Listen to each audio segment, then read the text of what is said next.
The night's silence was interrupted by a loud scream from the tower. A guy in armor came into the room and threw monster heads at Irina's feet. The girl was not happy about this gift, as the boy called it, but she wasn't going to voice her dissatisfaction, assuring the guy with a nervous smile that everything was fine, while she complained to herself about how difficult her life had become after the rebirth. Irina finds herself in the world full of intrigue and kidnapping, exhausted by war and infected by lust. This is a novel about the brutal and hopeless love of the Archduke of the cold northern lands, The Secret. The main character of this novel is Ruslan Alexeyev. He is a young master of sword and magic in the Empire. But besides this, the main character was distinguished from ordinary people by his love for mocking the main character. Ruslan covered it up with love, and although they looked like an ideal couple from a romantic novel, not everyone was given the chance to live happily ever after. According to the plot of the novel, then Duke Sordi appeared, dreaming of taking the throne and ruling the whole world. He decided to get rid of Ruslan, but he had no magical powers or talent for fencing, so the Duke decided to enter into a contract with the demon. For this purpose, he sacrificed his own children, and as a result, having received what he wanted, the Duke turned into a giant demon and went completely insane. But even this did not help him to get rid of Ruslan, because the love of the Archduke and Kay was stronger than a crazy demon. Irina thought it was an incredibly beautiful story until she herself found herself in the body of Irina Sordia, the daughter of Duke Sordia. She was forced by her father's will to marry into a marriage of convenience and had a terrible ending: death by her own brother. At least that's how it was in the novel, but Podoplianka doesn't want to die like that.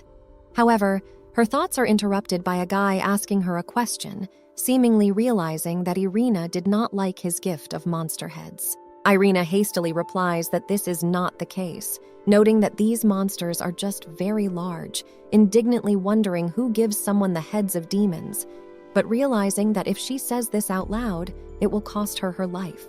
The guy smiles and tells Irina to hold out her hand, but she is nervous, but still obeys the guy and holds out her hands. Another gift he gave her was a slime he found on the way.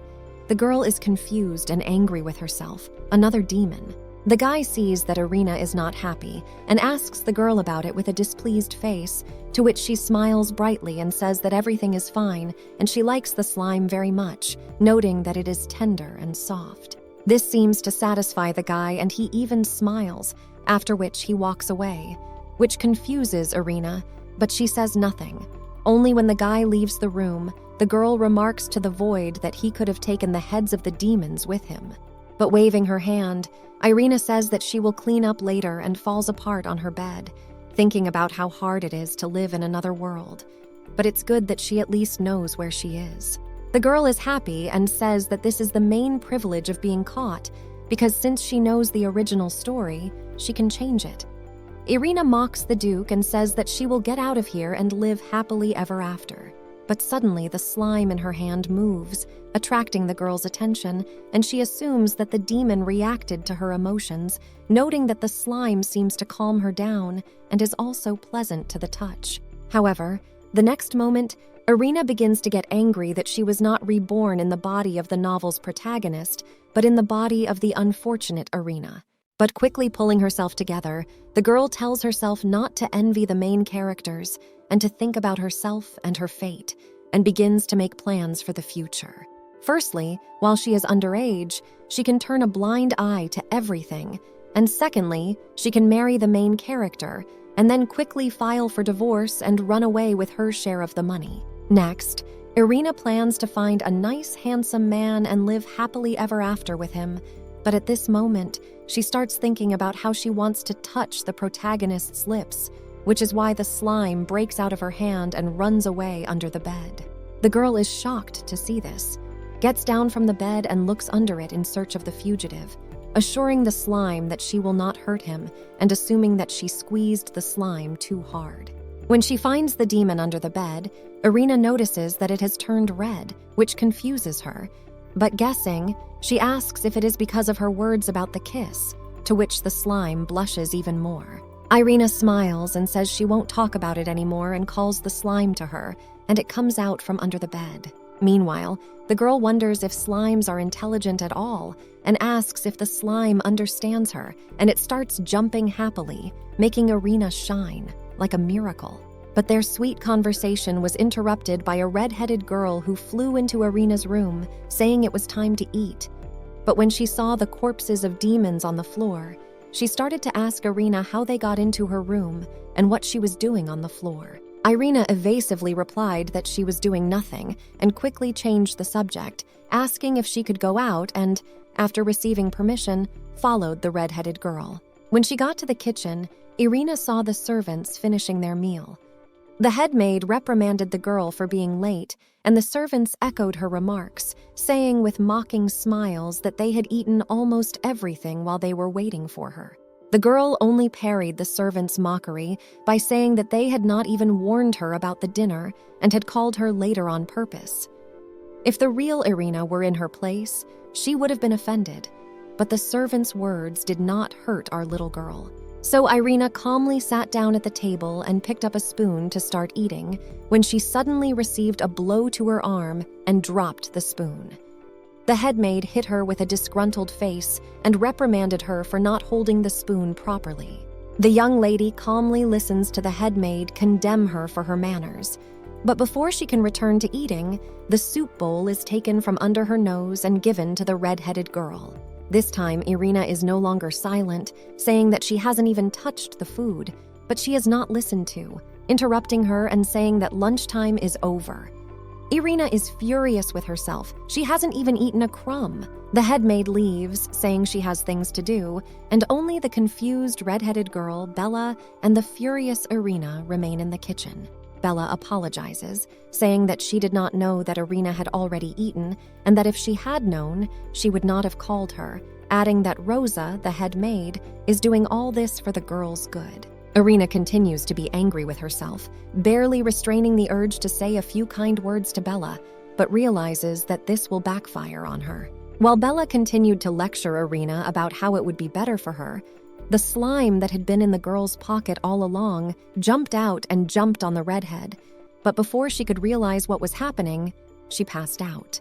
The trapped girl stared in shock at the slime and the unconscious Bella, while the slime jumped off the redhead and onto the table, looking proudly at Irina. Shocked as she was, the girl realized that the slime had eyes and was completely confused, but the shining look on the slime's face, as if it was waiting for praise, made Irina smile. How cute it was. But happiness doesn't last long, and Bella began to come to.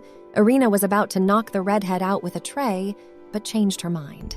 Confused, Bella sat down on the floor and asked how she ended up here, to which Irina lied that she had reached for the tray and fallen, adding that she was very scared for the girl.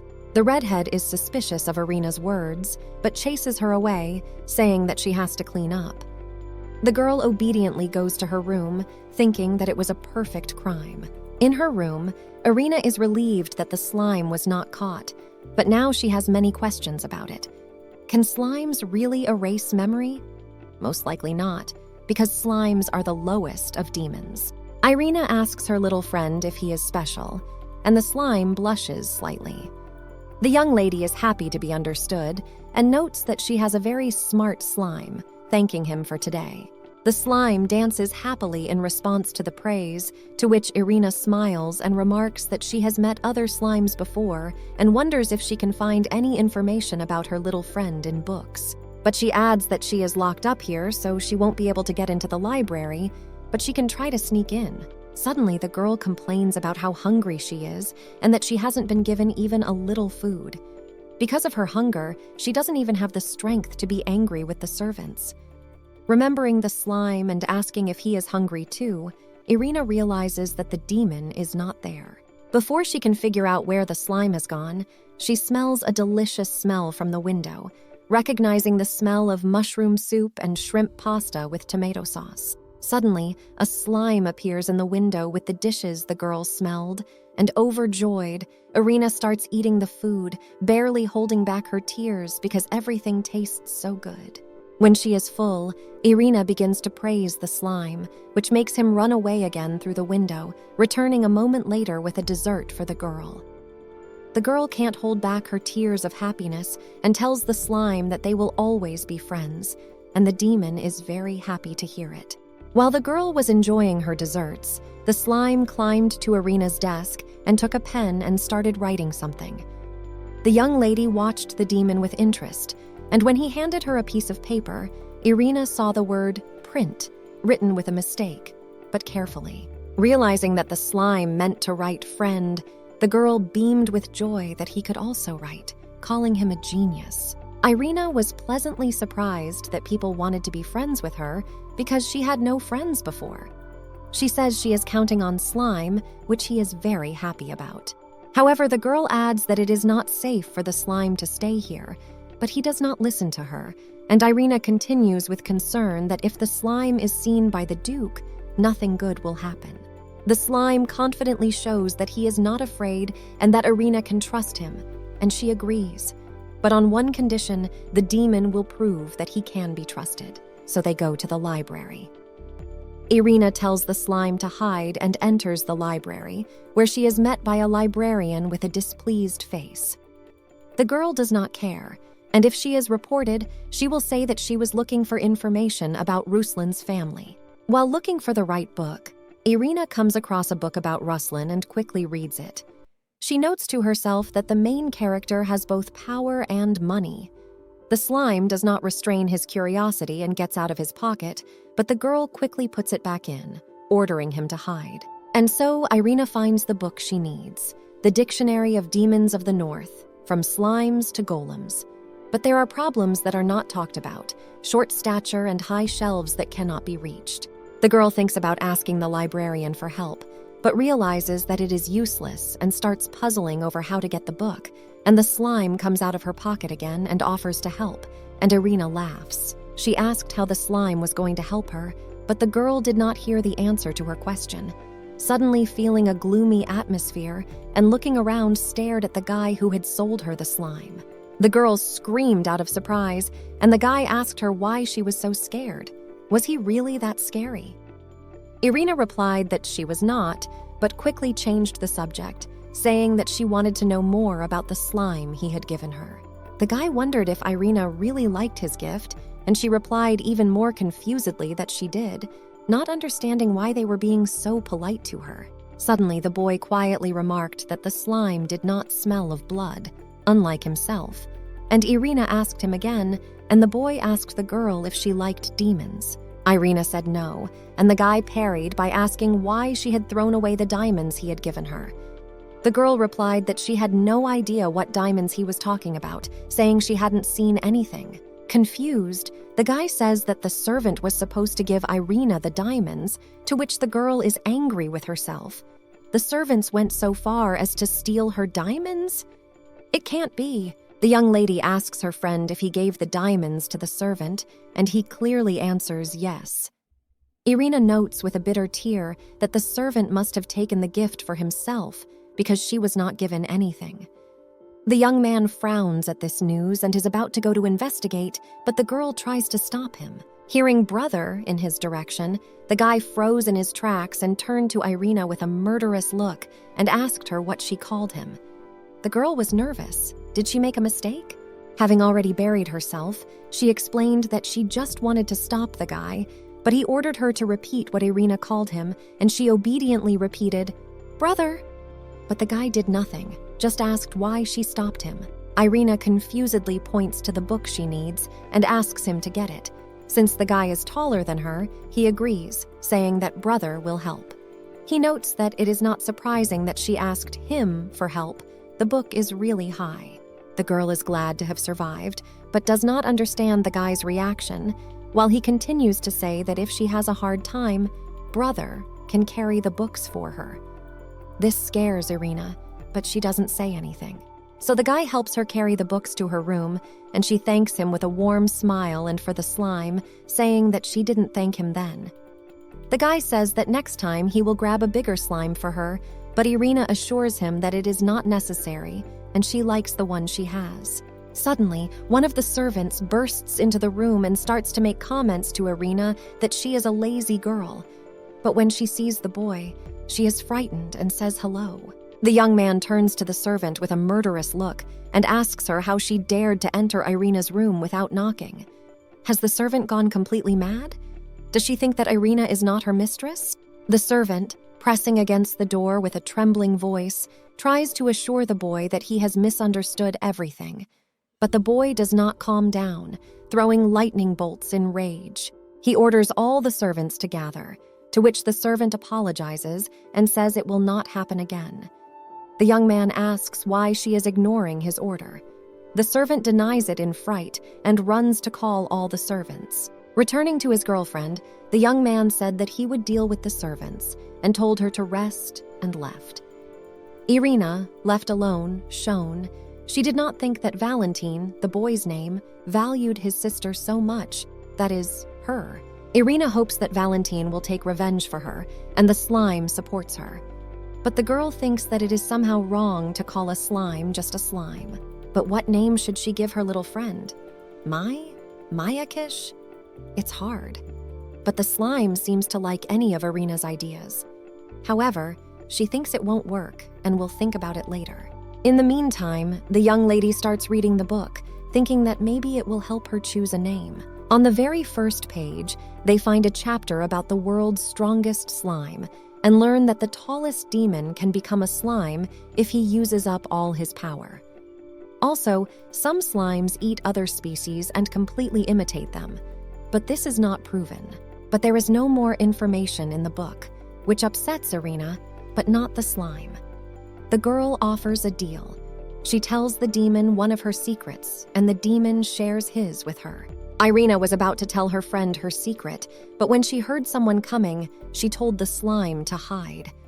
The next moment, the door slammed open, and she saw Valentine holding Rosa by the collar. The guy asks his friend what to do with the thief, but she denies it, saying that she did nothing.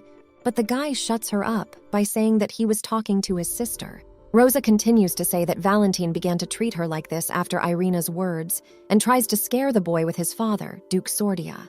But this only makes the young master angrier, and with an angry smile, he says that while his father is away, he is the boss of this house. Valentine adds that he will decide what to do after his sister's answer and turns to Irina, asking what Rosa has done to her. Irina thinks about it, noting to herself that Rosa made her daughter, Bella, a princess, and does not consider Irina herself a person. Rosa thought that she could get away with it because little Irina did not have the strength to resist her. But now everything is different. The young lady stepped forward and asked Rosa if she was saying she was innocent.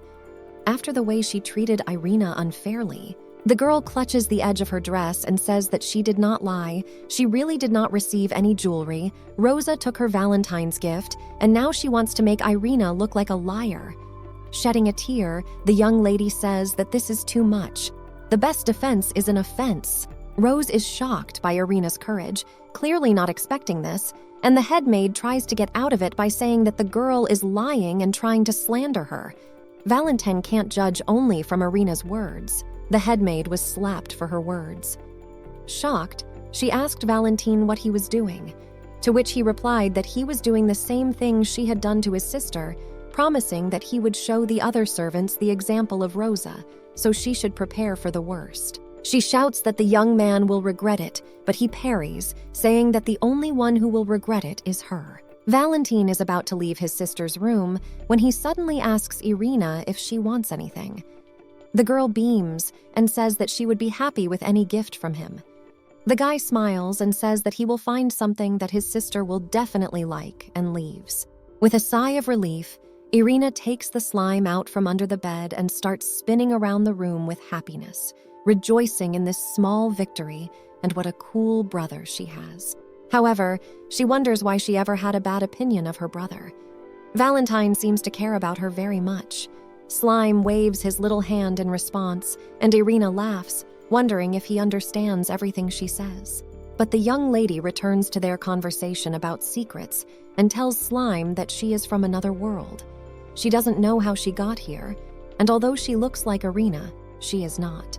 Our guest was just reading a novel with a similar plot, but she could not have imagined that it would turn out like this. Slime listens to her, holds her finger and starts comforting the girl, which is so sweet.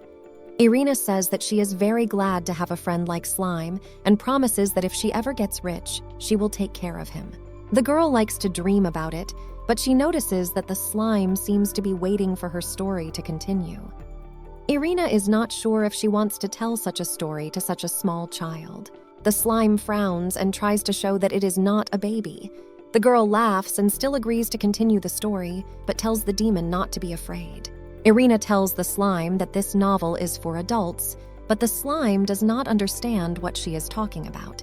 The girl clarifies that there are many obscene scenes in the novel, and the slime asks in shock if Irina has ever done such things, to which she says no. She explains that she was a quiet girl and was even afraid to get into arguments about politics. Irina also adds that after her death, the main characters of the novel will meet, and from that moment on, the kidnapping part will begin. The young lady tells him that Ruslan will decide to keep Kay with him and enthusiastically says that true love is learned through suffering. Slime asks if Irina wants to be kidnapped, to which she answers yes, and says that everyone likes it, doesn't she? You don't have to work because you are taken care of. You live in a fancy room, not like the one a girl lives in. She says that she would be happy to be kidnapped, but adds that you can't do this without your partner's consent, and it's important to see the difference between fantasy and reality. However, Irina notes that it is awkward to tell all this to Slime, and he gets angry, reminding her that he is not a kid. The young lady laughs and asks if the slime would like to kiss a girl, just like the main character. Slime is clearly confused by this question, but says he is an adult. The girl laughed at this and sighed heavily on the bed, dreaming that if she were the main character, she would be with Ruslan. The demon asks her friend if she likes Ruslan, and the girl nods, saying that he is strong and handsome. The slime asks if the protagonist is very strong, and Irina replies that he will surely defeat any demon. The slime shows his muscles, saying that he is also strong, but this only makes the girl turn away and laugh, which embarrasses the little demon. Irina tries to console her friend, saying that she was not laughing at him and that he is also cool and even better than Ruslan, but she will marry him anyway. The demon asks the girl what she means, and she explains that it is when two people become very close. But suddenly the slime shining threw itself out the window, and Irina, frightened, ran after it, involuntarily shouting her friend's name. One of the knights who was patrolling the street heard the scream and asked his colleague if he had heard the noise. The colleague replied that he hadn't heard anything and suggested that the knight was hallucinating from lack of sleep. The knight denies it, saying that he definitely heard the scream from the tower, but the colleague assures the knight that he imagined it and that everything was calm. The knight gives up and agrees with his colleague, while Irina, who had been hiding all along, cautiously peeked out, thinking she had almost been caught. Finding the slime, the girl worries that the knights will not see the demon, who enthusiastically tore flowers from the flower garden. Irina closes her eyes, unable to look at it, when she suddenly smells a pleasant smell. Opening her eyes, she sees the flowers and the slime who brought them. The demon, holding out the flowers, offers Irina to marry him, but she is surprised, but says that she will marry the Archduke, Ruslan Alexeyev, which makes the slime droop. The girl adds that no demon can resist the Archduke's power and that his charisma is incredible. However, suddenly Irina adds that she will marry the slime if it defeats Ruslan. The demon agrees and says that he will defeat the Archduke. Barely able to contain her laughter, the girl praises the slime and says that if so, then she will have to marry the demon and asks when they are getting married, but says that they probably need to start with something else. They hold hands, so it's time to kiss.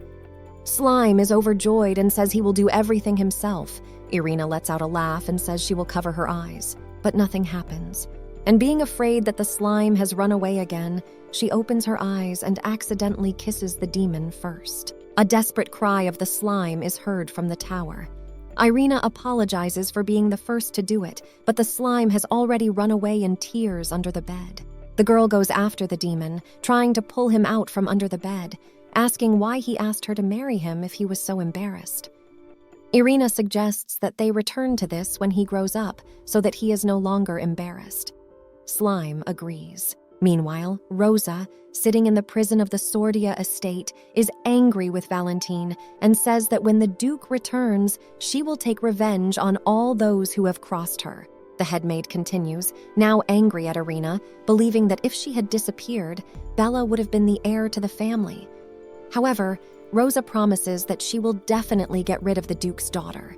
Finally, Irina was able to go outside, which made her very happy, although she realized that if it wasn't for Valentine's invitation, she wouldn't have been allowed anywhere. However, when she gets to the meeting point with her brother, Irina tells the slime to hide and greets Valentine, asking how long he has been waiting for her. He assures his sister that everything is fine. The girl asks what he wanted, to which the young man says that it is important and invites Irina to sit down, noting that he needs to tell her a lot. But before the girl can sit down, wondering what Valentine is going to talk about with such a serious face, her brother stops her and spreads a blanket and invites his sister to sit down. Noticing that Irina had lost a lot of weight, Valentine took some food out of the basket and handed it to his sister. Irina was happy to be taken care of, and the young man smiled warmly. But he added that soon they would not be able to spend time so carefree because their father was returning, apparently having found the thing. Irina asks her brother what he means, and he replies that he means the poison from the Kalinda root, which does not kill a person immediately. First, he suffers for a long time and coughs up blood, getting closer and closer to death. When the girl hears about the poison, she is horrified to realize that it seems that Irina in the novel was poisoned with the poison of the Kalinda. But she is distracted from her thoughts by her brother, who suggests that sooner or later one of them will be served this poison. The boy continues, saying that if they don't obey, their lives will end even sooner. Irina thinks to herself that the plot is beginning to develop and recalls that she has heard that with constant use, flowers will grow on the wrists. And if you continue to drink the poison until the flowers bloom, the whole body will begin to secrete this poison, and the person who uses the poison will become a walking calla lily. Irina understands the Duke's plan. As soon as her body becomes poisonous, the Duke will marry Irina to Ruslan, and so the Archduke will slowly die. For the sake of the perfect crime, the Duke is ready to turn his own daughter into a container for poison. But luckily for her, the girl knows where the antidote is. That's the privilege of being a trapped girl. The antidote can be found in the forest around the Archduke's estate, but Duke Sordier doesn't know about it. Eating her sandwich in thought, Irina sighs heavily, saying that this talk of poison scares her. Valentine doesn't believe her, saying that her eyes tell a different story, as if she is just waiting for an opportunity to drink the poison. Irina is frightened by her brother's insight, but tries to remain calm and pretends that she has no idea what Valentine is talking about, and he replies that he imagined it and notes that her sister has no reason to want to kill herself. However, Valentin adds that he will drink the poison, but the young lady objects and says that she should do it, and the boy gets angry, reminding him that it will kill her. Irina curses to herself, saying that she will not die and that she has reasons to drink the poison. Out loud, she says that her brother is important to the family, unlike her useless one, which only makes the boy angrier, and he asks why she thinks she has to suffer for everyone. Valentine says that he will drink the poison. Irina continues to rage at herself that Valentine shouldn't, and says that he shouldn't get involved, that if she sacrifices herself, the problem will be solved. The young man asks why she is so insistent. He said he would drink the poison. The girl replies, saying that even if her brother is stubborn, who knows what abilities she will get if she drinks the antidote. If you take it all the time, a flower with 5 petals will grow on your wrists. But if you drink the antidote, you can get perfect health, and all 5 senses will be sharpened to the limit. You can even learn how to purify demonic creatures. Irina can't miss this chance to become a more important character. But Valentine doesn't listen to her, telling her not to talk nonsense and that he has already made up his mind. However, the girl does not back down and starts arguing with her brother over who will drink the poison. But their argument is interrupted by a subordinate who says he has news for Valentine and asks if he is not busy. The young master replies that he is not, and takes the basket and gets up, telling Irina that he will show her to her room. Already in her room, the girl sighed heavily, wondering what her relationship with her brother was like. They argued about who would drink the poison first. With a slight smile, Irina notes that the longer you live, the more problems you have. However, as soon as she takes the slime out of her pocket, she sees that it has turned green and now has a strange shape. The young lady is worried and thinks that the slime is in pain, but it turns out that the demon was reacting to her decision to drink the poison. The young lady tries to calm her friend down, assuring him that everything will be fine, but the slime does not calm down. Irina kisses the demon on the forehead and says that she will cope and promises not to die for nothing. But their conversation is interrupted by someone else's footsteps, and the girl hides the slime under the bed, as the next moment an angry Bella flies into the room. She attacks Irina, asking what she did to her mother, but the girl pretends she has no idea what Bella is talking about. The redhead is furious, telling Irina not to mock her because she has already been told everything. Bella says that the young lady just doesn't like servants and asks how she could put her innocent mother in prison. Irina wonders to herself, is Bella surely talking about her mother? She doesn't stop, promising to find the girl's weakness, and she wishes her luck, thinking that it's not very cool to fight a teenager. But the furious Bella says she has things to do, so she will finish later, promising not to let Irina go so easily next time. She asks about the redhead's business, and Bella clarifies that Duke Sordia has returned, and if the young lady wants to justify herself to him, she should hurry. Irina replies that she will be down soon, but reminds Bella that she must accompany her as she is responsible for the young lady. The redhead, almost burning with anger, just angrily told the girl to stop talking and hurry up. The young lady follows Bella, but remembering the slime, she hesitates. Can she leave him alone? But she has no choice, so leaving the demon alone, Irina walks away. The girl was sitting at a long table in a large hall with her brother and father. It was Irina's first meeting with the Duke of Sordia, and he was much nicer than the young lady had imagined. Suddenly, the Duke breaks the silence at the table, telling Valentine to prepare for his departure to the Raven Forest tomorrow. The young man is surprised that the departure is so soon, while Irina remarks to herself that her brother has just recently returned from the battlefield, and her father is sending him back. The girl remembers that the Raven Forest is a pernicious place, but she understands why the Duke wants to send Valentine there, to get demonic artifacts that are necessary for reincarnation into a demon, and they can only be found among other demons. Irina is angry with herself. Where is the Emperor looking? But her thoughts are interrupted by her brother, who tells her father that he will be prepared, which frightens the young lady. Why does Valentine obey the Duke? Is he really under his hypnosis? But they did not reach this plot point. The Duke tells his son with satisfaction that he must obey him if he wants to protect what he values, and turns to Irina, ordering her to take a bottle of crimson liquid, saying that finally the girl will be of some use. The girl is overjoyed, suspecting that this is most likely the venom of the Kalinda, but she must not show her joy. However, it is hard to keep her cool. But Irina pulls herself together and with a confused look asks her father what he is giving her. But Valentine interrupts the conversation and tells her to give the vial to him. The Duke is unhappy that his son raised his voice at him, noting that he must have raised him poorly if he dared to interfere in the conversation. The father threatened his son that if he said another word, he would destroy his treasure. Valentine, having clearly lost all his confidence, listened to his father in silence, and after apologizing, sat down.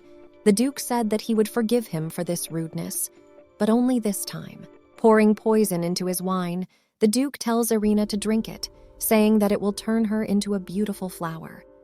The girl obediently takes the glass of poisonous wine in her hands. She calms herself down, realizing that it will hurt, but it's better to drink it all at once, because that's the only way she can take revenge on her father. However, Herzog notices that the girl seems to have been waiting for this, but she says with an innocent look that it is his order. How can she contradict? The Duke agrees, and Irina quickly drinks the poisonous wine before she changes her mind, noting that it tastes quite good. But what happens next? It seems it is already in her stomach. With a slight smile, the father watches his daughter, while Valentine, clenching his fists tightly, silently watches his sister, unable to help.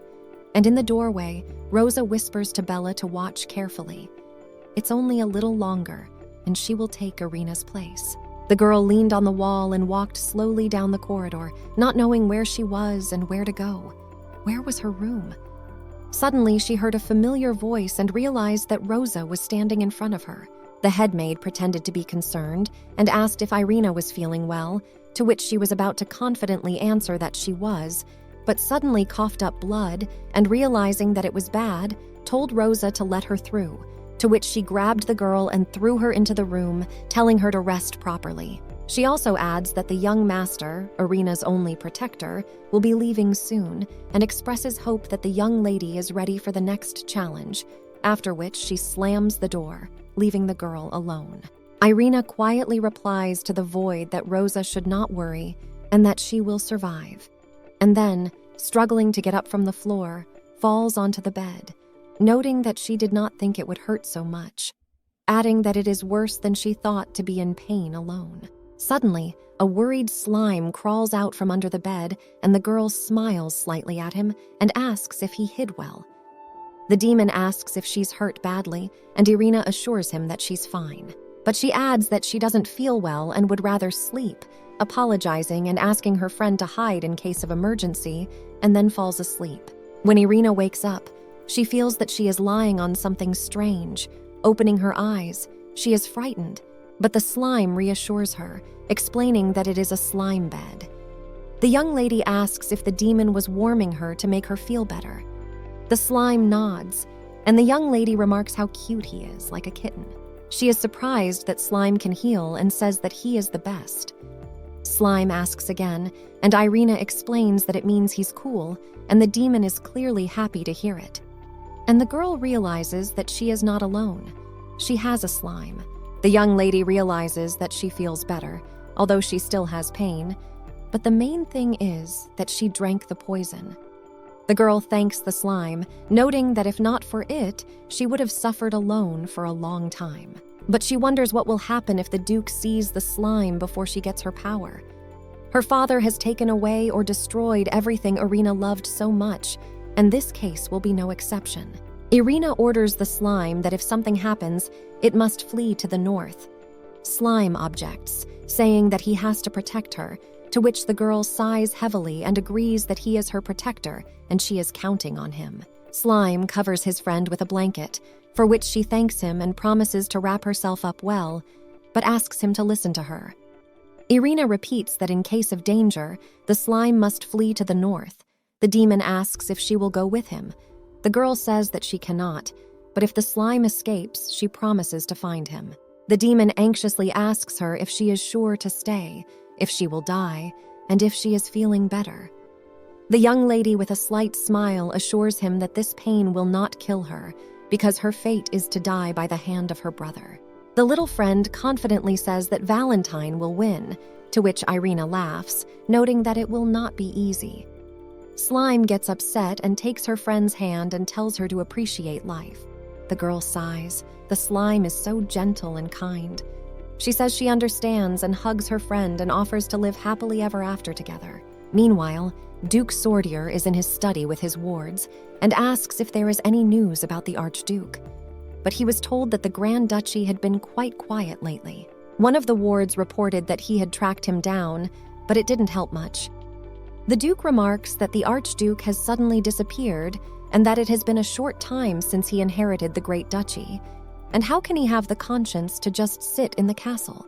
The Duke suspects that something has happened, and the subordinate agrees, saying that if he had nothing to hide, he would not have hidden in the castle. The master asks if the apprentice is sure that the Archduke is there. The ward assures him that yes, they recently sent their servant there and she saw the Archduke there. But the Duke suspects that it might be a trap and orders to find out more about it. Then the master turns to his son, asking how long it will take to receive the goods, to which Valentin replies that it will take 2 weeks. The Duke thinks about it and says he will give his son a week. Valentine is about to object, but his father stops him by picking up a vial of blue liquid, saying that it is an antidote and it is up to Valentine to use it. He adds that his son will have to get something useful, otherwise Irina will repeat the fate of Valentine's mother.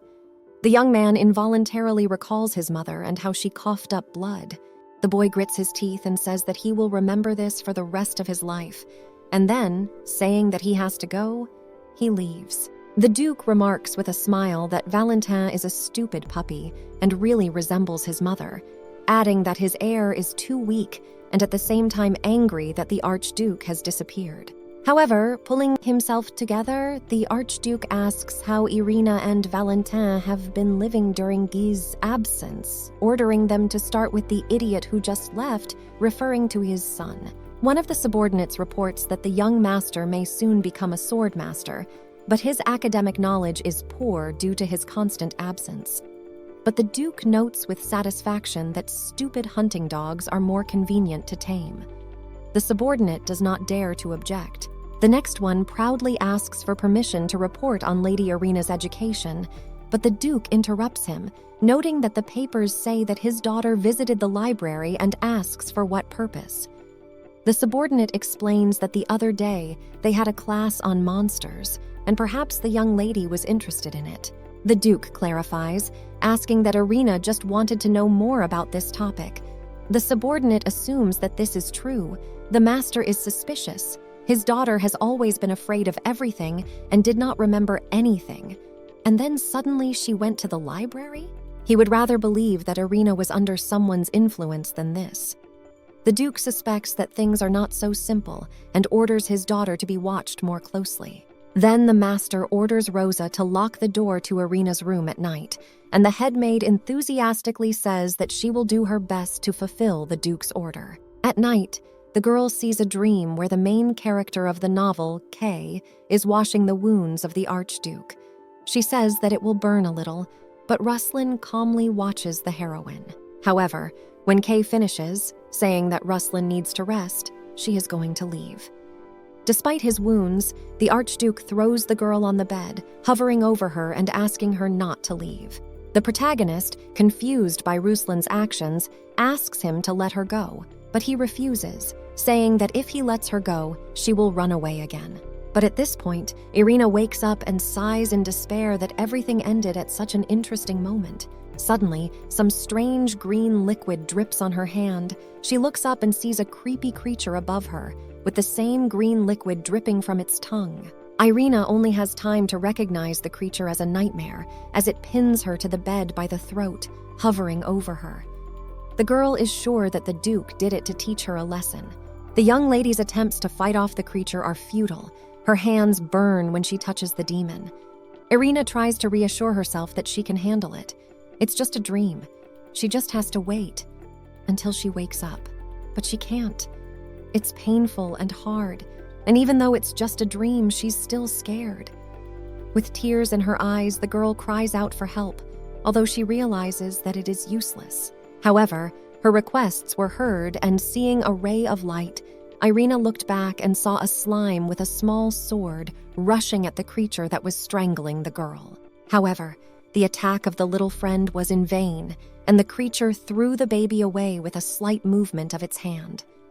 The young lady screams to the slime to run away and says that she will be fine, but the demon gets up and rushes at the creature again. Again and again, though to no avail, the slime attacks the creature and finally destroys it, after which it falls tiredly into Irina's arms. The girl asks him how he is, and the slime answers that even if he is hurt or wounded, he will protect her. In the morning, the girl wakes up to the bright rays of the sun, but remembering the slime, she jumps out of bed in search of her friend, but he is safe and sound. Irina breathes a sigh of relief and is glad that the slime is here, saying that she had a very strange dream. But noticing a wound on her friend's cheek, she realizes that it was not a dream. She feels guilty because she caused her little friend to get hurt, and the slime apologizes for being so small and not being as strong as he said, but he promises to get stronger. The girl realizes that the slime seems to think that she likes only strong people like Archduke Ruslan, She sighs and calls the demon a fool and asks how he is going to become stronger if he is already a very strong slime, and tells him not to apologize. Irina adds that he was very cool in the dream and thanks him for his help, adding that such guys are exactly her type, and the slime spreads in her hands with joy, scaring the girl. Meanwhile, in his office, Herzog and one of his subordinates watched the bloody candle associated with the horror that was sent to Irina go out. Herzog remarks that the horror disappeared faster than he thought, noting that he still had time, but it died so quickly. It was too much, even for a low-level horror like this. The master suspects that someone helped Irina, as she could not cope with the horror on her own. He orders his subordinate to find out who this fool is, to track down who visits Irina, and then to deal with him immediately. The master suspects that Irina has begun to manifest holy powers, just like her mother. In order to make a child with divine powers, the Duke made the priestess his wife, but it was all in vain. She gave birth to a pacifier and still hoped that the Duke would consider him his son. In the memory, the priestess was against her husband sending their young son to fight demons, but the Duke did not listen to her, believing that if the son had divine powers, Valentin could already fight on the battlefield, if only his wife would pass these powers on to his son. The Duke says that his wife is to blame for everything, calling her an animal, to which she parries, saying that he is the only animal here, for which she gets a slap from her husband. He threatens his wife, saying that if she wants to protect the people she loves, she should think about her behavior. Back in real time, Herzog says that no one can stop his plans. Irina was sitting in her room doing cross-stitch with Bella, but it turned out to be more boring than she thought, so she yawns from boredom, which is why she gets a remark from the redhead. Bella points out that you should cover your mouth when you yawn, but the young lady doesn't listen, saying that she forgot to ask what the redhead is doing here. She replies that the Duke ordered her to follow Irina, to which she says that if the girl hasn't found anything, can she go to her room? But Bella says that she can't, and that she has a lot to teach her friend. She is a lady. Irina sulks and asks how she is better than her, but seeing what the redhead has embroidered, she desperately asks why she is so good at it, and Bella proudly replies that her mother taught her. The young lady only thinks angrily to herself, wondering which of them is the Duke's daughter. Suddenly, the redhead asks who Irina was talking to at night, noting that she heard some sounds that scared the girl and the slime under her bed. She pretends not to understand what Bella is talking about, but she notices how Irina's voice trembles and says that if the young lady is up to something, she should stop because she has already understood everything. The girl mocks her friend, thinking that she doesn't think so.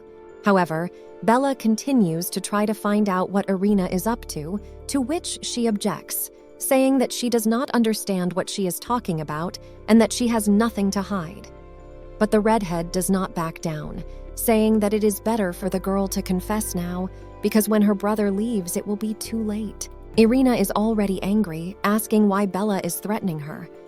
But at that moment, Valentin enters the room, and the red-headed girl shudders and starts muttering under her breath, trying in vain to say something. The young lady did not understand at first why her friend began to stutter, but when she saw her brother, she understood everything.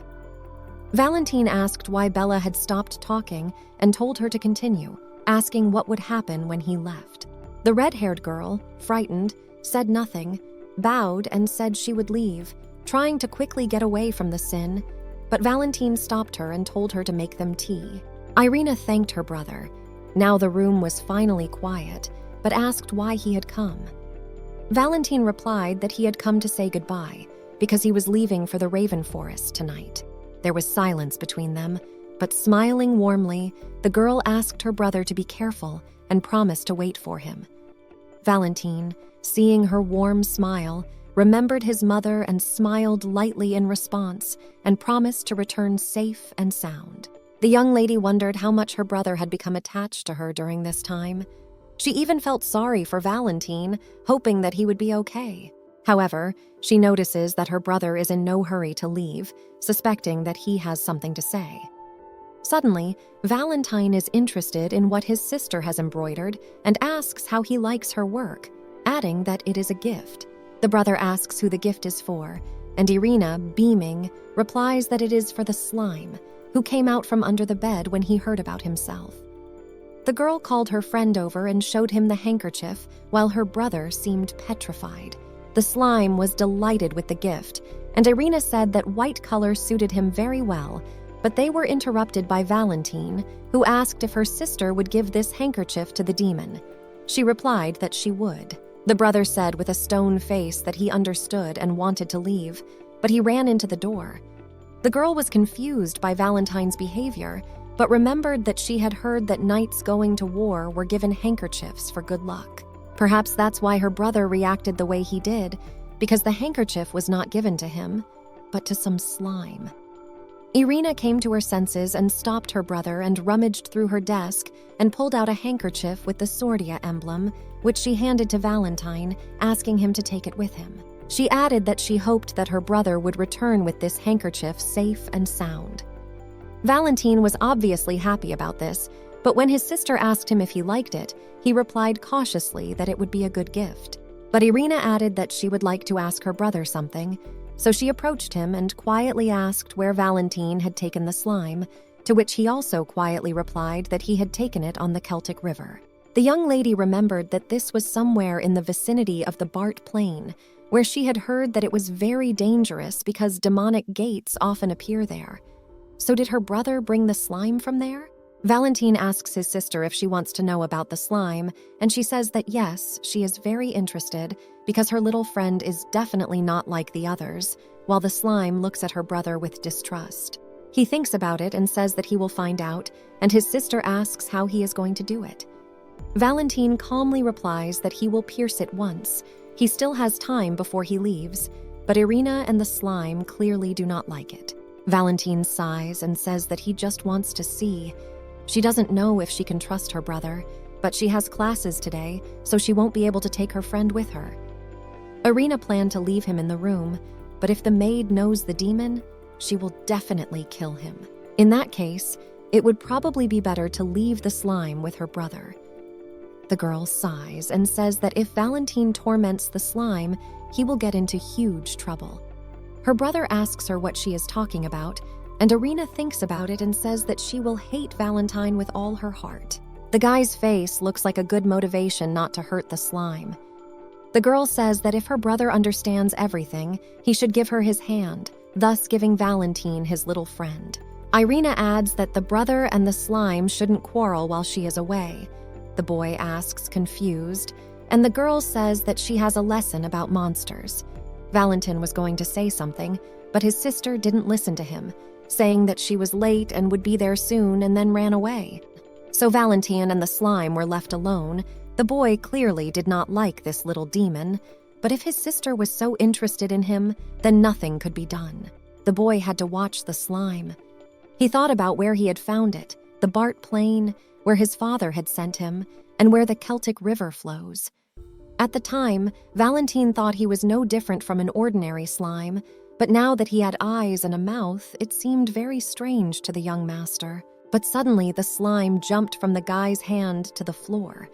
He told him that the demon should not even think of running away, because he promised his sister to follow the slime until she returns. And during this time, the guy hopes to find out everything about the slime.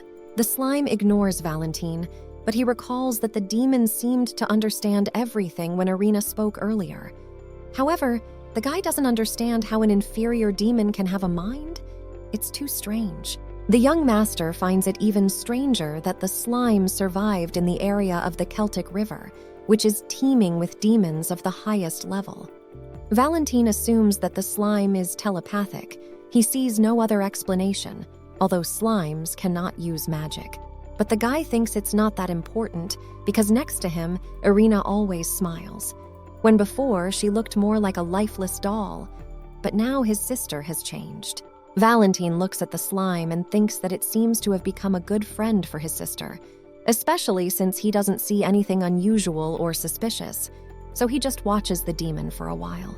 However, as soon as he looks around to find a place to sit, he notices how messy his sister's room is. realizing that the problem is far from the slime and getting angry at the maids who have left Irina's room in such a state of disarray. Deciding to put the room in a bit of order, Valentin found a small piece of paper on the table with the words, "Let's get married." He realized that it was not his sister's handwriting. But whose then? The slime saw the piece of paper in the boy's hand and shone. He asked confusedly if it was him who wrote it, and the demon shining made it clear that it was. But Valentin did not like it, and angry, he asked the slime what he was. How could a monster write such a thing? Furious, the guy asks what kind of marriage the slime is thinking about. What kind of impudence? Him and Irina? The slime confidently replies that yes, but Valentin objects, saying that this will happen only over his dead body. But the slime does not back down, which only infuriates the young master more. Trying to defend himself from Valentin's anger, the slime rushes to his shoes, but the guy intercepts the demon angrily, asking him that he just wanted to throw dirt from his shoes in his eyes. The slime gets angry at him in return and tries to get free, but in vain. However, sighing, the young man says that there is no way Slime can marry Irina, because the husband for his sister has long been chosen, and whether she wants it or not, she will have to marry Archduke Ruslan.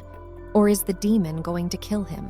Slime is clearly confused about this question, while Valentin says with a heavy sigh that it's not that simple, adding that there is no one who could be the perfect match for Irina.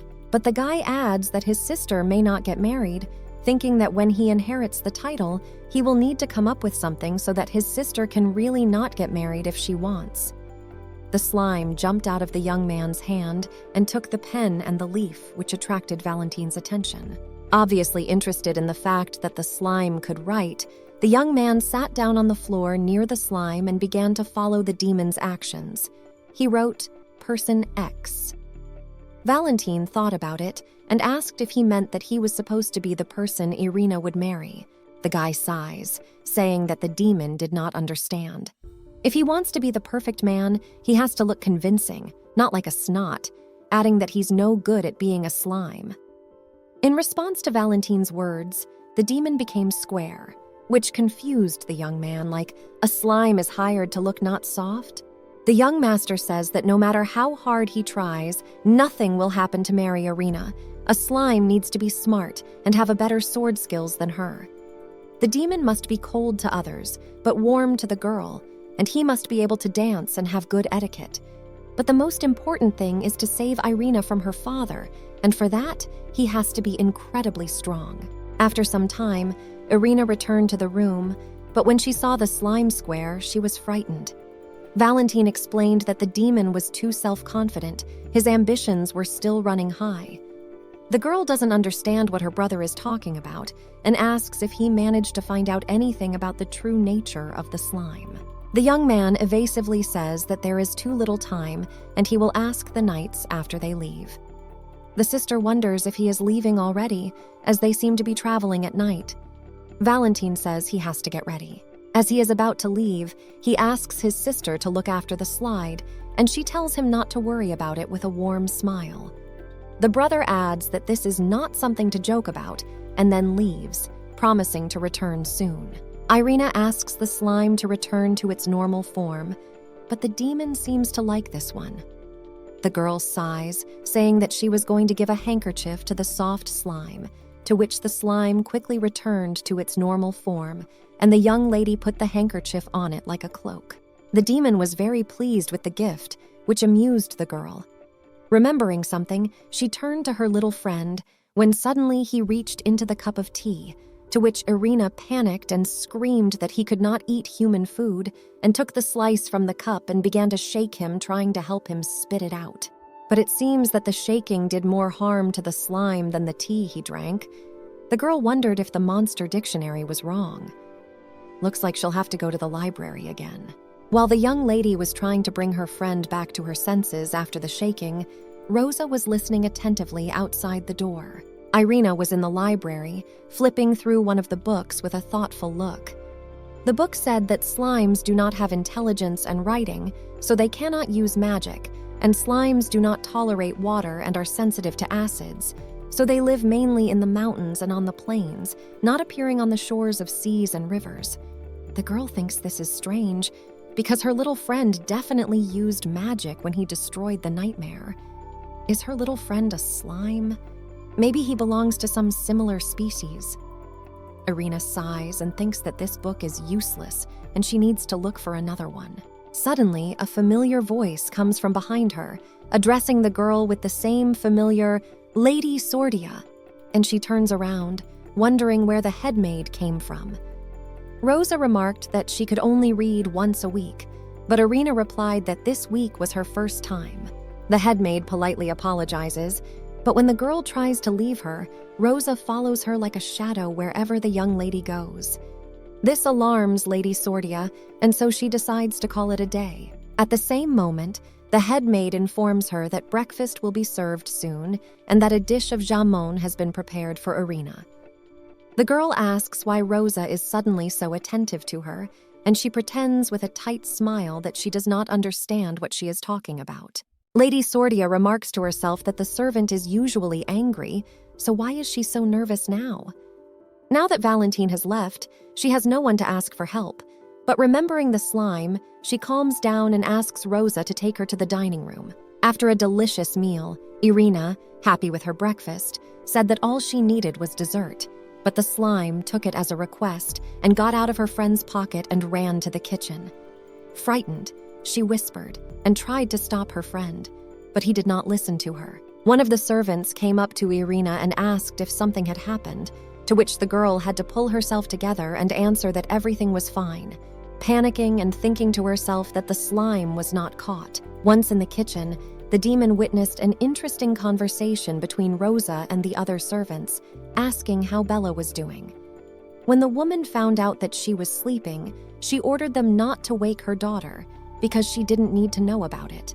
The headmaid took out and placed on the table what she had been talking about, audio and video recording devices, and ordered one of the servants to install them in Irina's room while she was still eating breakfast in order to gather the necessary evidence that Lady Sordia was taking her husband to her bedroom.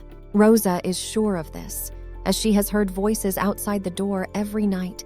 She doesn't understand how the girl hasn't been caught yet, but when she has the proof, the Duke won't let it go and will expel his daughter from the estate in disgrace. The subordinate obviously likes the headmaid's idea, and they set about launching the device. Slime frowns and climbs up on the shelves to watch them. However, this did not give any results. Although the device worked, the servants did not notice anything unusual about Lady Sordia. So while Irina was in the library, Rosa decided to look into her room and check everything, while taking the device and ordering the subordinate to watch the girl. But Rosa's inspection of the room yielded nothing. There was not a single hair, let alone a trace, so she had to check the device's recording.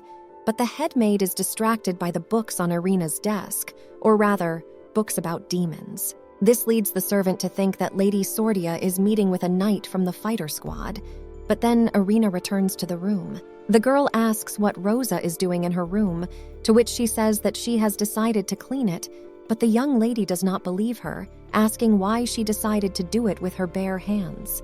The headmaid says that she was just finishing her work, and Irina says that if so, she can get out of here and shoves the servant out, closing the door of the room in her face. Rosa is furious at the girl's behavior, but she has the recorder, which is the main thing, and although she can't hear anything but Irina's voice on the recording, the headmaid thinks that this is enough evidence, and fortunately for her, she has to go to the Duke's house today. The slime overhears the servants' conversations at the door, and noticing this, the girl tells her friend not to stand there because it is dangerous, while simultaneously resenting Rosa, so much dust everywhere. And what did she just clean? Lady Sordia remarks that no matter how much she thinks about it, it's all suspicious. Slime climbs on her friend's desk and spits out balloon, attracting her attention. The girl is confused by this, thinking that her friend is vomiting, but he tries to explain to her that it is a video recording device and turns it on. Char shows her friends to the Duke's office, where Mr. Sordier himself and his subordinates were present, including Rosa, who stepped forward to announce that she had an urgent report. Expressing her suspicions that Irina was taking a man to her place, she pulled out a recording device as proof of her words, which seemed to interest the Duke. The girl was furious. Not only were they stealing her gifts, but now they were eavesdropping. But she wondered, in order to use this device, you need to have knowledge of magic, so how could the slime use this layer? Before Irina can ask the slime about it, she hears Rosa's trembling voice coming from the layer, and she assures her that she heard the voice on the recording. But now there is no sound. The Duke is unhappy that the head maid interrupted him for such a trifle. Rosa denies it in a panic and says that the device must have broken. She falls to her knees and says to ask the other servants, but the Duke interrupts her by asking if she can prove her words right now. He doesn't care if it's a knight, a monster, or some kind of worm. He gives Rosa one last chance to find out who Irina is visiting. She bows and promises to search Lady Sordia's room and find out for sure, but the Duke warns them to hurry up, because he is not a very patient man. Irina realizes that things are bad. The servants will be here soon. She hides the friend in her pocket and throws the ball out the window, and at the same moment, the servants burst into her room and order her to leave, leading her to the prison. The girl finds herself locked up in the prison. Pulling the slime out of her pocket, she tells him to run north to the Choco forest, where there must be a hut where he can hide.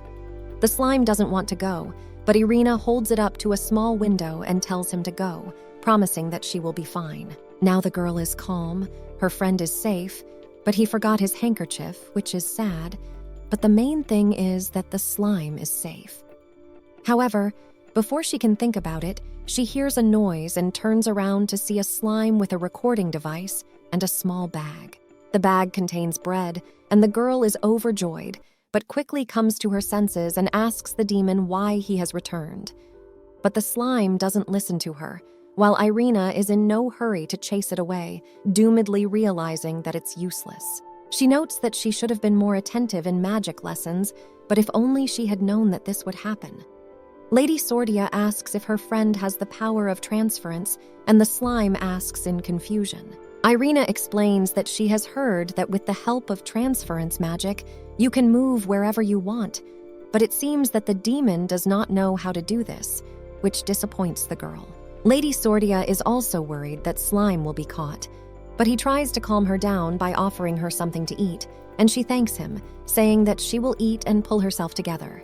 However, while she is eating, she hears someone whispering outside the door, and from the conversation, Irina realizes that these people are selling data about the Sordi family. And if this is true, she should record this conversation. So she activates the recording device and listens to the conversation herself. One of the unknowns says that last time Baron Volin paid a lot of money for information, but today she was out of luck. Her colleague says that she is too afraid to disclose any information to the Baron, because if the Duke finds out, he will kill her. The first one says that as long as they keep their mouths shut, they are safe, but her colleague asks worriedly, what if they are overheard and provide evidence? The former says it doesn't matter. Irina, who recorded the conversation, said triumphantly that she had proof. In the morning, she wakes up the slime and says it's time to get out of prison, hiding the ball in her pocket. She is going to see her friend out, to which he anxiously asks that his friend will not go with him. Lady Sordia replies that she already said she can't go yet. Slime says that he will protect her, but Irina breaks down, begging her friend to obey her at least now. She also wants to protect him and suggests that they agree that she will come and take him away from the hut in the Choco forest, and the demon agrees with a broken heart. Then the girl asks him to open the door and then orders him to stay in his pocket, and so they get out of the prison, but servants stand in their way, clearly surprised that Irina has escaped. She says that her father ordered her out to talk to him, but the servants don't believe her and say they will ask Rosa, to which Lady Sordia retorts by saying that they consider Rosa to be higher in status than her father. The servants reply that they do not, but they must verify the veracity of Irina's words, to which she replies that if it is so important, then would she mind if she reported them, showing a layer that reproduces yesterday's conversation of the servants, causing them to panic. Irina points out that the servants themselves must understand what they will face for this, and if they do not want consequences, they must cooperate with her. The servants are outraged that the girl was listening to them, but she adds that with such evidence, the servants will not get off with a simple punishment. They break down, not knowing what to do, when suddenly a voice is heard behind them, asking Irina why she is not leaving. It turns out to be Bella.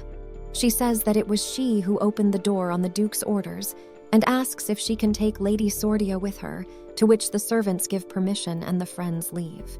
The girl is confused as to why Bella is helping her. Did the Duke really say to bring her?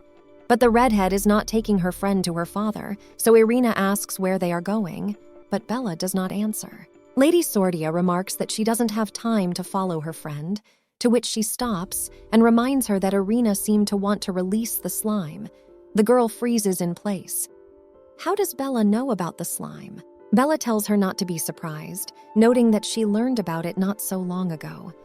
Irina wants to say something, to justify herself, but as if on cue, she coughs up blood. The redhead is frightened, and seeing the blood on the girl's lips, recalls the day when her mother told her that after Irina's death, she would take the place of the Duke's daughter, and Bella did not understand what her mother was talking about, thinking that her friend was taking medication. But from the conversations of the servants, the girl learns that poison is added to Irina's food. On the same day as Lady Sordia first drank the poison, Bella went to her, and then saw the slime.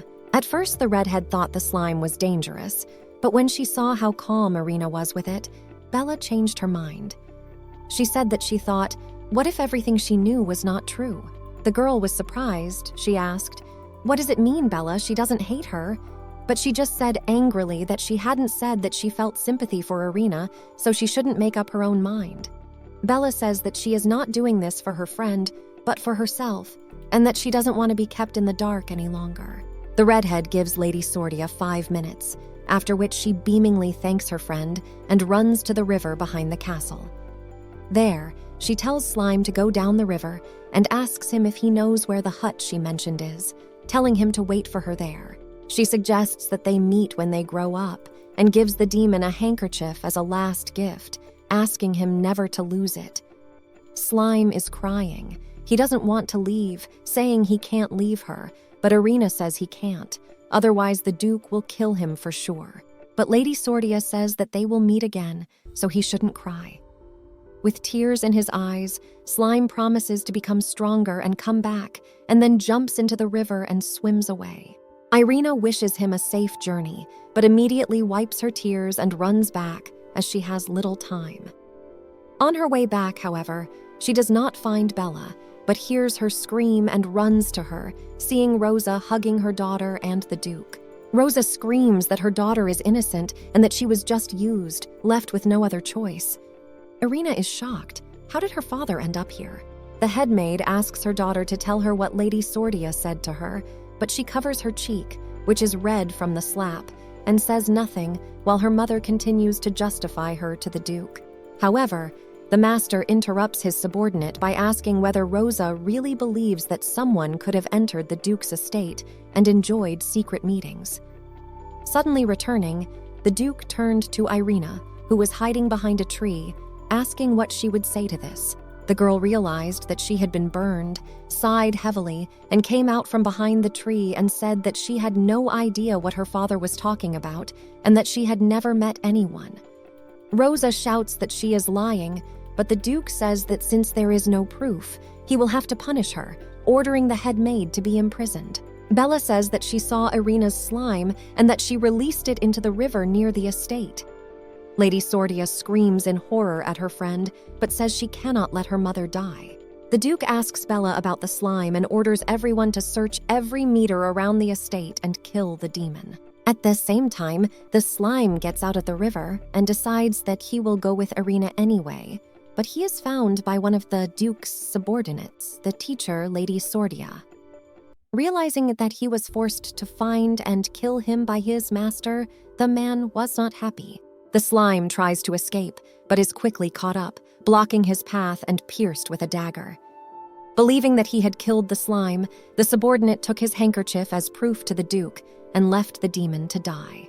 The slime, writhing in pain, remembers Irina and that they were supposed to meet. He promised it, but in addition, the slime remembers where his friend told him to go in case of danger, the northern forest of Checo. Suddenly, a magic circle appeared under the slide, and the next moment the demon found himself in front of the hut the girl had mentioned. He crawled to the hut with difficulty, but fainted at its very door. Meanwhile, Valentine was returning home, holding a glass decorated with various precious stones. The young man thinks that in exchange for this find, he can get an antidote for his sister. He is sure she will be happy to hear this news. However, along with his sister, Valentine also remembered the slime, which did not make him very happy, but he was distracted from his thoughts by a voice, Irina's teacher. The subordinate congratulated the young man on his return from the Raven Forest, for which he thanked him, and asked what he, Baron Fallen, was doing here, noticing a familiar handkerchief in his hand. The Baron replied that he had killed the slime on the Duke's orders, and he took this garment as evidence. Valentin asks why, and the subordinate explains that it is proof that the slime is dead, and laughs. The memories of happy Irina holding the slime in her arms flashed before the Parbuk's eyes. The young master's face twisted. The Baron had killed the slime. Valentine flew into his sister's room, finding her with tears in her eyes, but quickly wiping them away, the girl smiled. She was glad he was back safe and sound, and thanked him for keeping his promise. The boy hesitated and looked away, telling his sister that he had seen the handkerchief that Irina had given Slime at Baron's, saying it was proof of his death. The girl stared at her brother and screamed that it couldn't be. Tears began to flow down her cheeks again, and she asked how a handkerchief could be proof of his death. The girl said that she was sure that the slime would survive and that there was no way he could die.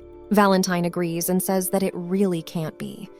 He tries to calm his sister down, saying that the demon must be hiding somewhere.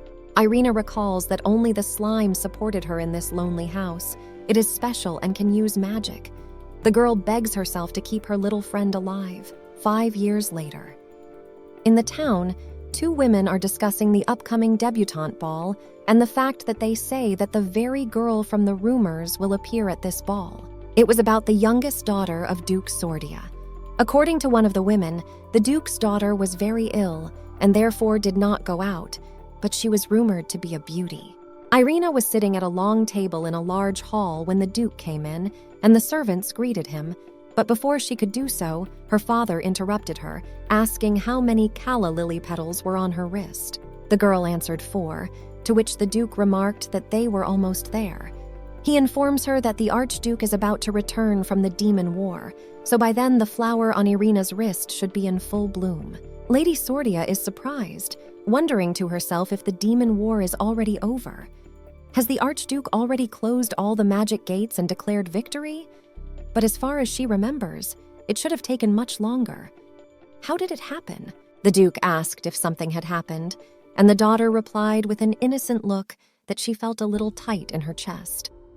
The father said with a tisk that it was not important. He adds that this time, the debutante ball coincides with a ceremony in honor of the victory in the war. The Duke notes that it is rumored that the Archduke does not like social events. Irritated, the girl's father says that he has no idea what Alexeyev has in mind, but this is their chance.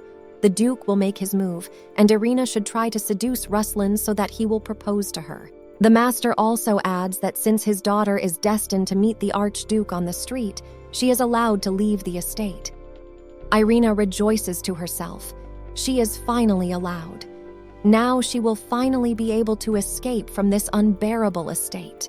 The girl was walking down the corridor and thinking that Ruslan had returned from the war too soon, and that if the plot changed a lot, it would be a problem. Suddenly, a familiar voice pulled her out of her thoughts, and she looked at Bella, who was standing in front of her and asking what her friend was thinking about so much that she didn't even notice her. The redhead adds that it's the first time her friend is going to an appointment today, so why isn't she going? Irina thinks to herself that Bella seems to be more excited than she is. She thinks that Bella has changed a lot since the original story. That day, she even apologized for telling her about the slime and vowed to always be on Irina's side from that moment on. Bella brought her friend back to reality and asked her why she was silent. She replied with a warm smile that, as her friend had said, this was her first time, so she would go get ready. Meanwhile, in great hurts, two maids were standing outside the Archduke's room, discussing rumors that Ruslan had overdone it in the war and that his beautiful body was now covered in wounds. Interrupting their chatter, a butler approached and reprimanded the maids for making noise in front of the Archduke's room and knocked, asking permission to enter the room. The butler, named Gregory, entered and saw Alexeyev, who was being treated, sighed, noting that the wounds were still deep, and asked why Ruslan had done it. With a slight smile, he replied that he had no choice. He had to get ready to receive guests. Irina was already on her way to the ball in a carriage. Having received the list of guests invited to the ball, she thought that in order to escape from her father, she needed to find an accomplice. In the original story, one important person was supposed to be present at the reception. The girl found the right name, Ellie Isla, the daughter of a marquis and another candidate for Ruslan's wife. But Irina doesn't know if Ellie will communicate with her, as they are rivals. But Lady Sordia notes to herself that she will be able to meet Ellie's assistants only in a cafe where she takes only close friends. So Irina should make friends with her. Meanwhile, the same Ellie Isla was sitting at the table with other ladies who were praising the Marquise's daughter and making her look good. However, they also began to discuss the recent rumors that one of the guests, Mrs. Sordier, was an incredible beauty. But everyone agrees that Miss Isla is still more beautiful. Someone says that it would be rude of Mrs. Sordi to be late for her first reception. At the same moment, Irina enters the room, apologizing and introducing herself to the other guests. The other ladies are taken aback by Miss Sordier's beauty, but Ellie pulls herself together, remembering that she is facing her rival. Greeting her in return, she suggests that they begin, since everyone is gathered, but Irina is confused as to what to begin. Ellie smiles and says that Lady Sordia knows nothing and politely explains that they are going to make friends and improve their manners and practice their foreign languages before the debut. One of the ladies remarks that Lady Sordia will feel uncomfortable because it is impossible to learn a foreign language on your own without attending an academy. Ellie offers to do Irina a favor and start with the basics, to which Lady Sordia agrees. Although she realizes that she is being looked down upon because she did not attend the academy, she thanks Lady Isle and the others with a sweet smile for their attention to her. One of the ladies suggests that they speak an ancient language today. Ellie remarks that weren't they going to start with the basics? Because the ancient language is so complicated. The ladies counter by saying that Miss Isla was an excellent student in the linguistics department and she shouldn't pretend that it's difficult. Irina interrupts their laughter by speaking in the ancient language and remarking that this language is the easiest for her. The ladies are amazed at Lady Sordia's skills. According to Lady Aisley, the ancient language is difficult to learn even when studying at the academy. With a sweet smile, Irina says that she learned the language on her own while being treated, and also 10 other languages, including Rasic and Adelan. And, not believing the words of her interlocutor, Ellie is outraged. How can a lady who did not go to the academy know 10 languages? Realizing that she had spoken out of turn, the girl covered her mouth with her hands. Embarrassed, Lady Isla says she will go to the ladies' room for a moment and quickly leaves. Irina asks to wait for her and follows. Lady Sordia catches up with Ellie and apologizes, but the angry girl asks why she is following her. Irina explains that she wanted to talk. Lady Isla doesn't know what to talk about. The girl says she wanted to thank her for her kindness, and Ellie is confused and angry, thinking she is being mocked. Irina assures her that this is not the case, and that she was here for the first time and needed help. The girl adds that because she hasn't left the estate, she has no friends at all, and she really wanted to make friends with Lady Isla. Enchanted by Lady Sordia's beauty, Ellie asks if she is going to be her first friend. With a bright smile, Irina says that if Lady Isla doesn't mind, they could talk more after the reception. With some hesitation, Ellie agrees to Lady Sordia's offer. The girl is very happy, but she doesn't know any places to go and suggests that her friend choose a place. After the reception, the friends come to Lady Isley's favorite coffee shop. Irina is delighted with this place. Ellie notices that not many people know about this place because of its location on the outskirts, but the desserts are delicious, according to the lady.